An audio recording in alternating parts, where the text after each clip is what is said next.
My practice has been limited pretty exclusively for the past close to 40 years to oral implantology.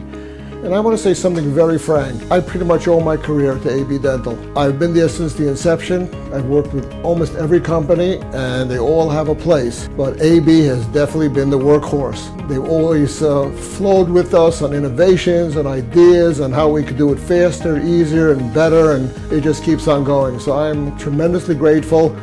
I do today in minutes what I used to do in hours, and a lot was thanks to their design, which they were very open to. It became more tapered, more aggressive threads. One piece, meaning no mechanical or biologic micro gaps, so that our breakage went from maybe 5-6% with Brånemark and other brands, went down to basically zero. I don't think we ever had a breakage of an implant or a post with AB Dental. I would recommend AB Dental with a whole heart. Hands down, if I was on an island and I had to have one implant company, I think it would be AB Dental.